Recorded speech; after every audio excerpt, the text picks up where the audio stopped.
시대마다 특징이 있습니다. 이 시대의 특징을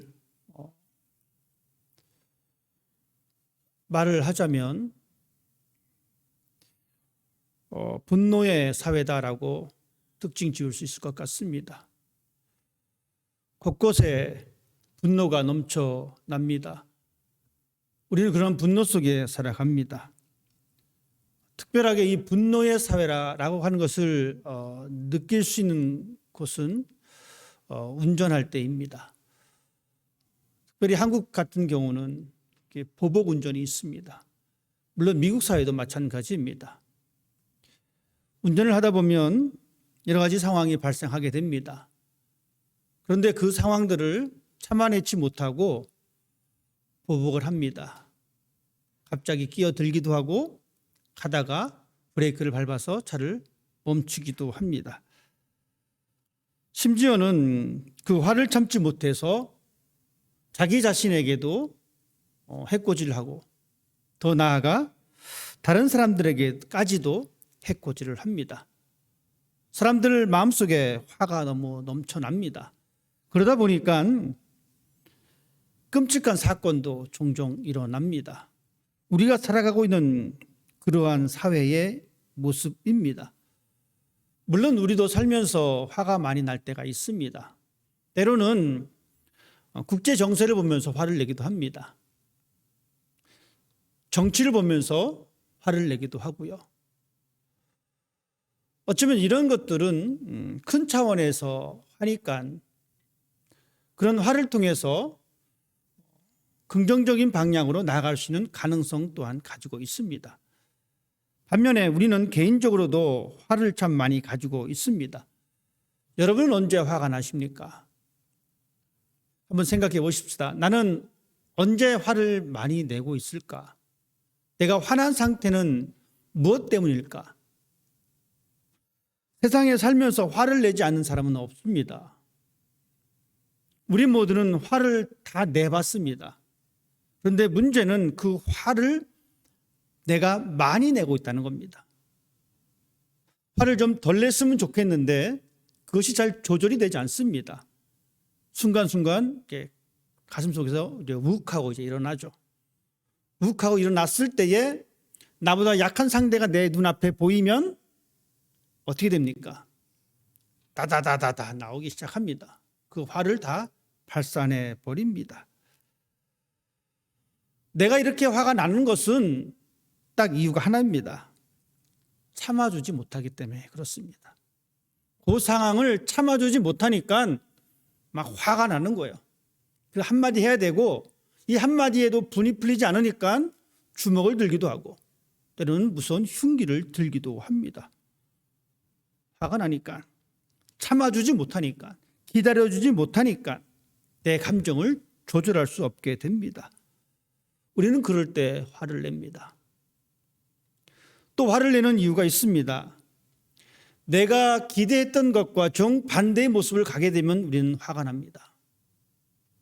내 아이에게 A라는 모습을 기대했는데 내 아이의 행동이 B가 됩니다. 우리 부모님들 그때 화 안 나십니까? 저는 그때 화가 납니다. 우리 아이한테 A를 기대하고 바랬는데 우리 아이가 하는 것마다 C를 하고 D를 합니다. 그럴 때 저는 화가 납니다. 아마 여러분도 마찬가지일 것입니다. 남편을 대할 때에 A를 기대했는데 남편이 B를 보여줍니다. 화를 안 내시는 분은 참 대단하신 분이죠. 남자 역시 마찬가지입니다. 아내에게 A를 바랬는데 A 비슷한 것은 오지 않고 C가 오고 D가 옵니다. 화가 납니다. 나의 기대와 상반될 때 우리는 그렇게 화를 내고 있습니다. 그러다 보니까 이 화들이 모여서 이 사회가 분노의 사회가 되어버렸습니다. 그런데 가만히 보면 이 화를 많이 내는 사람들의 특징이 있습니다. 여러분이 화를 많이 내는 그런 부류의 사람이라면 여러분의 특징 중에 이것이 있나 한번 보십시다. 어떤 사건이 벌어지면 그 사건의 문제점만 보게 됩니다. 모든 사건에는 두 가지 측면이 있습니다. 긍정적인 측면이 있고 부정적인 측면이 있습니다. 그런데 화를 많이 내는 사람들의 특징은 그 문제를 볼 때에 부정적인 것만 더 부각시켜 보게 됩니다. 그러니 화가 안 날 수가 없습니다. 한 가지 예를 들면 그렇습니다. 여기 물컵이 있습니다. 이 물컵을 깨트립니다. 그러면 두 가지입니다. 이 물컵이 깨졌으니 새로 사면 되지 뭐. 그죠? 충분히 새로 사야 됩니다. 새로 살 수 있다라고 하는 이 긍정적인 면이 있습니다. 물론 깨져서 아깝지만 부정적인 면은 이것이 깨졌다는 겁니다. 이걸 왜 깨트렸냐는 겁니다. 화를 내는 사람의 특징이 그렇습니다. 문제점만 봅니다. 부정적인 측면만 바라봅니다. 또 다른 특징은 이렇습니다. 너와 내가 다르다라고 하는 것을 인정하기보다는 너는 틀렸고 나는 맞았다는 겁니다. 너의 생각은 틀렸고 나의 생각은 맞았다는 겁니다. 너의 생각과 나의 생각이 다르다라고 하는 그런 개념이 아니라, 그런 관점이 아니라 당신 생각은 틀렸고 내 생각은 맞았다는 겁니다. 여러분, 이런 사람들은 화를 많이 낼 수밖에 없습니다. 왜냐하면 당신의 생각이 틀렸기 때문에 그렇습니다. 내 생각은 맞는데 당신의 생각은 틀렸다는 겁니다. 그 상황을 이해하려 하지 않습니다. 그리고 상대방의 이야기를 듣지 않으려고 합니다. 그러다 보니 화가 날 수밖에 없습니다. 여러분 어떻습니까? 이런 모습이 좀 많이 있다면 나는 좀 화가 좀 많은 사람이구나. 이 화를 내는 것은 우리의 감정을 해소시키는 한 방법이긴 하지만 이 화가 많으면 많을수록, 이 분노의 게이지가 높으면 높을수록 우리의 영혼은 망가집니다. 우리의 영혼이 망가지면 어떤 결과를 얻게 되냐면 그것이 죄로 연결된다라는 이야기입니다. 오늘 성경은 그것을 우리에게 분명히 말씀해 주고 있습니다. 오늘 우리가 본 성경 말씀은 이스라엘 백성들이 호르산에서 출발해서 에돔 땅을 지나서 이제 가나안으로 가게 되는 그러한 상황입니다. 왕에게 정중히 요청합니다. 왕이시여, 우리가 당신의 땅을 좀 지나가야 되겠습니다. 그냥 말없이 지나가는 것도 아니고 왕에게 정식으로 요청합니다. 우리가 이 땅을 지나가도록 허락해 주십시오. 왕은 이 허락을 하지 않습니다. 당신네들은 우리 땅을 지나갈 수가 없습니다. 그동안 광야길을 힘들게 걸어왔습니다. 이제 직선 코스로 가기만 하면 며칠 내로 갈 수 있는데 그 길을 허락받지 못합니다. 최단거리를 포기하고 다시금 먼 길로 돌아가야 할 상황입니다. 30년 이상을 걸어왔습니다. 이제 광야 생활에 익숙할 만한데도 여러분 어떻습니까? 최단 코스를 놔두고 우회한다는 것은 쉬운 일이 아닙니다. 남자분들은 아시겠지만 군대를 가면 우리 할아버지도 군대 얘기 많이 하시는데 행군을 하십니다. 행군을 하게 됩니다. 10km, 20km 이제 행군을 하다가 훈련이 끝나고 이제 부대로 다시 이제 복귀합니다. 그러면 복귀하다 보면 이제 거리가 계산이 딱 됩니다. 요 한 3km만 걸어가면 된다라는 것이죠. 한 1마일만 걸어가면 된다는 거예요. 그런데 갑자기 이 길을 틉니다. 옆길로 돌립니다. 그러면 이 1마일의 길이 5마일이 됩니다. 그동안 10마일을 잘 걸어왔는데 그 5마일 더 늘어나는 것 때문에 다리에 힘이 빠집니다. 화가 납니다. 이렇게 가면 금방 가는데 왜 대대장은 옆길로 돌려가지고 더 힘들게 만들까라고 하는 그런 생각을 가질 수밖에 없습니다. 이스라엘 백성들의 삶이 그랬습니다. 최단거리의 길을 포기할 때에 그들은 불평을 할 수밖에 없었습니다. 이런 불평의 소리가 점점 확산됩니다. 혼자 있던 그 불평이, 혼자 화가 났던 그 감정이 옆 사람과 함께 모여서 그 감정이 더 확대되어지고 그 화가 더 확대되어졌습니다. 그러자 이 공동체 속에는 무엇이 남게 됐냐면 화만 남게 되었습니다. 사람들은 이야기합니다. 우리가 이렇게 오는 동안 먹을 것도 없고 마실 물도 없고 정말 죽을 고생하면서 이렇게 왔다라고 이야기합니다. 그들은 모세를 원망합니다. 그들은 하나님을 원망합니다. 왜 우리를 애굽에서 이끌어내서 이렇게 죽을 둥살둥 고생시키느냐라고 원망하고 있습니다. 그들을 이끌어냈던 지도자 모세만 원망한 것이 아니라 그들의 분노의 화살은 하나님에까지 번졌습니다. 하나님께서는 이 상황을 보시고 그들에게 뱀을 보내셨습니다. 불뱀을 보내셨습니다.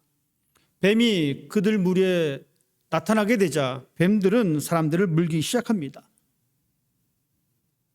이런 상황 가운데 사람들의 반응이 어땠습니까? 자신의 잘못을 깨닫고 회개하고 하나님께 용서를 구합니다. 하나님께서는 그 상황을 보시고 모세에게 놋으로 뱀의 형상을 만들어서 장대에 매달아라. 그리고 그것을 보면 살게 될 것이다 라고 말씀해 주셨습니다.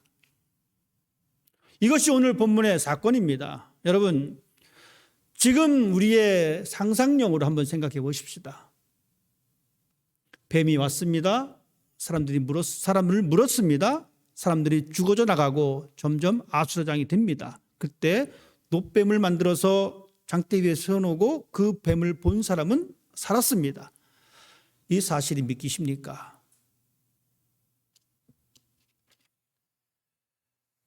이 사실을 성경은 우리들에게 이야기해 주고 있습니다. 그러면 우리는 이 사건을 통해서 무엇을 볼 수 있느냐? 사람들은 원망과 불평을 늘어놓습니다. 여러분, 원망과 불평은 자연스러운 현상입니다. 우리는 그렇게 자연스러운 현상 속에 살아갑니다. 여러분, 불평과 원망이 우리의 가정 가운데 일어납니다. 이 교회 가운데도 일어납니다. 우리가 속해 있는 이 사회 가운데 불평과 원망이 일어납니다. 그것은 우리의 본능이 그렇다라는 겁니다. 하지만 문제는 뭐냐면 사람들은 본능대로만 살아가려고 한다는 것이 문제입니다. 사람들은 이야기하기를 우리의 인생이 광야 같다라고 이야기합니다. 광야 같은 인생이란 이야기는 우리의 삶 속에서 우리의 욕구대로 살아갈 수 없다라는 이야기입니다. 내가 하고 싶은 것 다 하고 살 수 없다는 겁니다. 내가 하고 싶은 것 다 할 수 없으니까 불평과 원망이 있을 수밖에 없습니다. 그러다 보니까 우리가 본능대로 살아가다 보면 죄를 지을 가능성이 상당히 높습니다. 내 본능은 이것을 갖는 겁니다. 하지만 이것을 갖지 못하게 되니까 이 본능을 제어하지 못하니까 사람들은 이 본능을 해결하기 위해서 상대방의 것을 강제로 뺏습니다. 때려서 뺏기도 하고요. 속여서 뺏기도 하고요. 심하면은 죽여서 뺏기도 합니다. 그러니 본능대로 충실하게 살려고 하는 사람은 그 선을 넘게 되면 죄를 지을 수밖에 없습니다. 우리가 살아가는 이 세상, 광야길을 맞닥뜨리는 우리의 상황입니다. 살다 보면 말씀드렸듯이 불평과 원망이 발생합니다. 배우자에게 불평과 원망이, 자녀들에게 불평과 원망이, 부모에게 불평과 원망이 쏟아지는 상황입니다. 화를 낼 수 있는 충분한 이유가 있습니다. 각자마다. 부모는 자식에게 화를 내는데 정당한 이유가 있습니다. 자식 또한 마찬가지입니다. 부모에게 화를 내는데 정당한 이유가 있습니다. 아내가 남편에게, 남편이 아내에게 화를 내는 이유는 정당합니다. 물어보십시오. 왜 화를 냈냐라고 했을 때에 부당한 이유를 대는 사람은 아무도 없습니다. 다 정당한 이유를 댑니다. 하지만 문제는 뭐냐면 그렇게 화를 내고 그렇게 불만을 퍼뜨렸을 때에 우리가 넘지 말아야 할 선이 있다는 겁니다. 이스라엘 백성들이 힘든 것은 사실입니다. 그들이 불평하고 원망하는 것은 충분히 할 수 있는 일입니다. 하지만 그들은 선을 넘었습니다. 모세를 원망했습니다. 하나님을 원망했습니다. 여러분, 그 선을 넘었다라는 겁니다.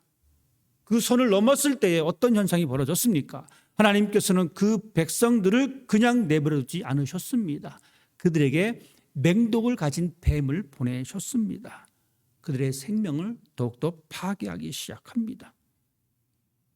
선을 넘게 되면 그런 현상이 벌어집니다. 선을 넘게 되면, 지금 우리가 선을 넘게 되면 하나님 우리에게 뱀을 보내지 않지만 사단이 우리 마음속에 들어옵니다. 그래서 우리를 물어뜯습니다. 우리 자신을 파괴합니다. 우리의 영혼을 파괴합니다. 화가 많아서 날마다 분노하고 불평하고 원망하는 사람의 특징을 여러분 곰곰이 생각해 보십시오. 그 사람은 아주 작은 일에도 원망합니다. 그 사람은 아주 작은 일에도 다른 사람을 비난합니다. 왜 그렇습니까? 사단이 그의 영혼을 물었기 때문에 그렇습니다. 뱀이 등장한 상황을 아셔야 합니다. 내 마음속에 분노와 내 마음속에 화가 정말 너무 많이 치밀어질 때에 여러분, 우리는 그 원인을 아셔야 합니다. 바로 불평과 원망이 선을 넘었기 때문에 그렇습니다. 이스라엘 백성들의 모습이 그랬습니다. 그들은 선을 넘었습니다. 결국 하나님을 향한 원망입니다. 결국 하나님의 존재에 대한 거부감을 그들은 보여주고 있습니다. 사단이 우리 마음속에 들어오게 되면 우리 역시 마찬가지입니다. 하나님의 능력을 의심하게 됩니다. 하나님의 은혜를 잊게 만들어 버립니다. 이스라엘 백성들은 이 광야길에서 불평과 원망하면서 그들은 하나님이 주신 그 은혜를 잊어버렸습니다. 그들은 말합니다. 왜 우리를 애굽에서 인도해내서 이 광야에서 죽게 합니까? 이곳에는 먹을 것도 없고 물도 없습니다. 우리가 먹는 이 음식조차도 하찮은 음식입니다라고 이야기합니다. 냉정히 말하면 거짓말입니다. 하나님은 그들에게 물도 주셨습니다. 하나님은 그들에게 먹을 것도 주셨습니다. 사람들이 알지 못하는 만나까지도 먹었습니다. 하지만 이스라엘 백성들은 말하기를 우리 마음에 이 하찮은 음식이 싫다는 겁니다. 하나님이 주신 그 만나조차도 싫다라고 이야기합니다. 그들은 하나님의 은혜를 잊어버렸습니다. 불평과 원망 속에 그들의 마음속에 자리 잡은 것은 하나님의 존재에 대한 거부감입니다. 하나님의 은혜에 대한 거부감입니다. 그래서 그들은 하나님 앞에 불순종하게 된다라는 이야기입니다. 여러분, 우리가 화를 내는 것 지극히 정상적이고 당연한 사람의 감정입니다. 하지만 이것이 선을 넘게 되면 그 순간부터 우리는 하나님의 은혜를 잊게 됩니다. 하나님의 존재를, 하나님의 능력을 부정하게 됩니다. 하나님은 그 모습을 용납하지 않으십니다. 우리의 불평과 우리의 원망은 결국 우리의 영혼을 죽이는 독과 같은 그러한 것입니다. 그것이 우리 속에 침투하게 되면 우리는 그것을 해결할 능력이 없습니다. 왜냐하면 우리보다 사탄이 더 힘이 세기 때문에 그렇습니다. 뱀에게 물려서 죽게 된 사람들의 아우성, 그리고 그들의 해결 방법은 모세와 하나님 앞에 다시 엎드리는 것이었습니다. 잘 생각하셔야 합니다. 뱀이 들어온 원인을 생각하셔야 하고, 물렸다면 이것을 해결할 방법을 생각하셔야 합니다. 이스라엘 백성들의 해결 방법은 모세에게 요청한 것입니다. 즉 하나님에게 요청한 것입니다. 본능대로 살려고 했던 그 사람들의 잘못된 모습은 다시금 하나님을 신뢰하며 자신의 잘못을 회개하는 것,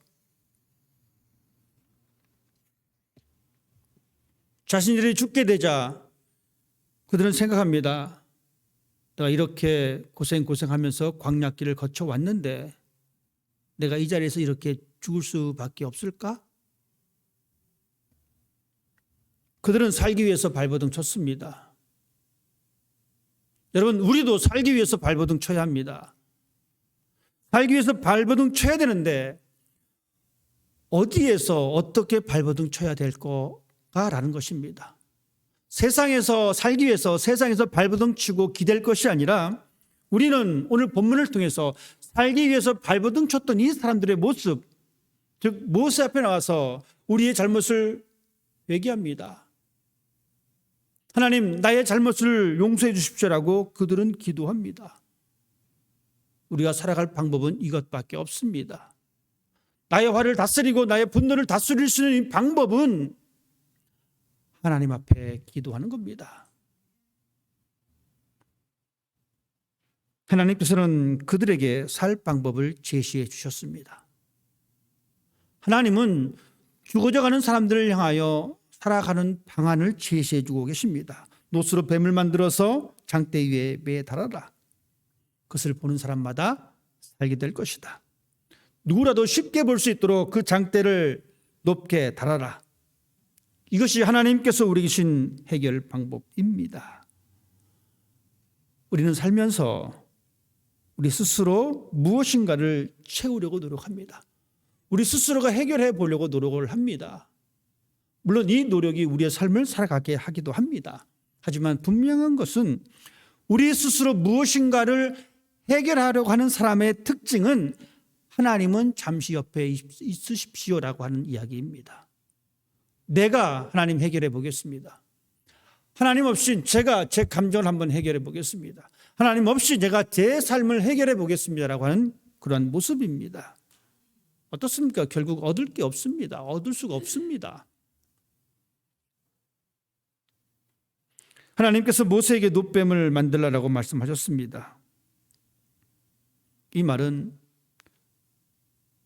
이 사람들아, 너희는 너희 스스로 해결할 수가 없어 라고 하신 하나님의 말씀입니다. 우리는 스스로 해결할 능력이 없습니다. 그렇기 때문에 우리에게 필요한 것은 하나님이 우리에게 주신 구원의 중표입니다. 그것이 그 옛날 놋으로 만든 뱀의 형상이었고 그것이 지금 우리에게 주신 예수 그리스도의 십자가입니다. 예수님은 우리를 위한 구원의 증표로 이 땅에 오셨습니다. 우리 속에 심겨진 사탄의 맹독을 제거할 수 있는 것은 바로 십자가의 보혈 뿐입니다. 우리는 그것을 쳐다보는 사람이 되어야 합니다. 그것을 간직하는 사람이 되어야 합니다. 교회마다 십자가가 걸려 있습니다. 여러분 뒷면에 보이는 저 십자가 자체는 아무런 능력이 없습니다. 나무 2개 붙여다가 못 박아서 갖다 놓으면 십자가입니다. 하지만 우리는 저 십자가의 능력이 있다라고 믿습니다. 십자가를 통한 예수 그리스도의 능력이 있다라고 믿습니다. 그것을 믿기 때문에 우리는 영생을 얻습니다.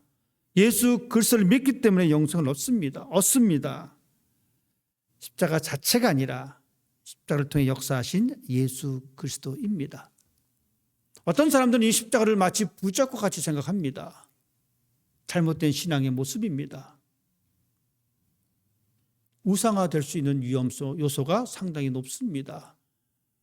우리는 그 십자가 자체의 의미를 두는 것이 아니라 그 십자가를 통해서 주신 예수 그리스도의 보혈을 믿는 사람이 되어야 합니다. 이스라엘 사람들이 놋뱀을 보면 살겠다라고 하는 이 확고한 마음을 가지고 놋뱀을 쳐다보았듯이 우리도 그런 마음으로 십자가를 봐야 합니다. 저 십자가를 바라보면서 하나님의 손길을 신뢰하는 것, 이것이 올바른 믿음입니다. 그 믿음을 가지고 십자가를 보셔야 합니다. 그 믿음이 없으면 십자가를 봐도 아무런 소용이 없습니다. 우리에게 필요한 것은 저 십자가가 우리의 영혼을 구원해 주는 징표라고 하는 것을, 저 십자가가 하나님의 능력이다라고 하는 것을 믿으면서 바라보는 사람이 되어야 합니다. 우리는 살면서 무수히 많은 독을 마시고 무수히 많은 독이 우리의 삶에 들어옵니다. 예수님께서 그렇게 말씀하셨습니다. 무슨 독을 마실지라도 해가 되지 않는다. 어처구니 없게도 이 말씀을 그대로 받아들이고 어떤 사람이 독을 마셨습니다. 어떻게 됐겠습니까? 죽었습니다. 그냥 평범한 사람도 아니고 잘못된 신앙을 가지고 어떤 목사가 이 성경 구절을 그대로 해석한다고 독을 마시고 죽어버렸습니다. 여러분, 성경을 그렇게 바라보시면 안 됩니다. 우리 삶에 무수히 많은 독이 있습니다. 독이 들어옵니다. 그렇지만 성경은 말합니다. 어떤 독을 마실지라도 해가 되지 않는다라고 말하고 있습니다. 어떤 독입니까? 많으면 독이 된다라고 이야기합니다. 많으면 독이 됩니다. 많다는 것은 욕심입니다. 그 욕심을 내가 많이 갖게 되면 그것이 독이 됩니다. 재물에 대한 욕심이 많다 보니까 그 재물이 나에게 독이 됩니다. 권력에 대한 욕심이 많다 보니까 그 권력이 나에게 독이 됩니다. 여러분, 내가 그 이상으로 추구하는 그 모든 것들이 다 독이 됩니다. 그 독을 해독할 수가 없습니다. 그래서 거기에 지배당합니다. 그래서 사람들은 돈에 지배당하고 권력에 지배당하고 약에 지배당하고 지배당하는 것이 참 많이 있습니다. 하지만 그것을 절제할 수 있는 사람은 독이 되지 않습니다. 재물을 절제할 수 있는 사람은 그 재물이 독이 되지 않습니다. 권력을 절제할 수 있는 사람은 그 권력이 독이 되지 않습니다. 욕심을 내려놓고 스스로 만족해하는 그 모습을 가질 때에 어떠한 독을 우리가 받아들인다 할지라도 그것이 우리에게 해가 되지 않는다라는 겁니다. 그래서 잠언은 우리에게 그렇게 알려주고 있습니다. 저를 가난하게도 부유하게도 마시고 오직 저에게 필요한 양식을 주십시오. 불평과 원망은 우리가 채워지지 않는 그 욕심 때문에 발생하는 것입니다. 그것이 독이 되어 우리의 삶을 망가뜨리고 사단의 하수인이 되어서 하나님의 은혜를 거부하고 하나님의 능력을 거부하는 그 모습으로 우리를 변질시켜 버립니다. 여러분, 그럴 때 우리는 자족하는 마음을 가져야 합니다. 십자가 달리신 예수 그리스도의 능력을 보면서 자족하는 마음을 가져야 합니다. 우리의 삶에 불뱀이 다가옵니다. 그리고 우리를 순간순간 물어버립니다. 우는 사자와 같이 우리를 삼키려고 우리를 물어버립니다. 여러분, 그때 무엇을 하셔야 합니까? 물린 채로 그대로 살 수는 없습니다. 여러분, 그럴 때마다 믿음으로 십자가를 바라보고 이겨내야 합니다. 십자가의 능력으로 우리는 소생케 되어지는 삶을 살아가야 합니다. 하나님께서 나의 삶을 이끌어주신 그 은혜를 기억하십시다. 하나님께서 우리에게 필요한 양식을 주셨습니다. 하나님은 우리에게 필요한 모든 것들을 채워주셨습니다.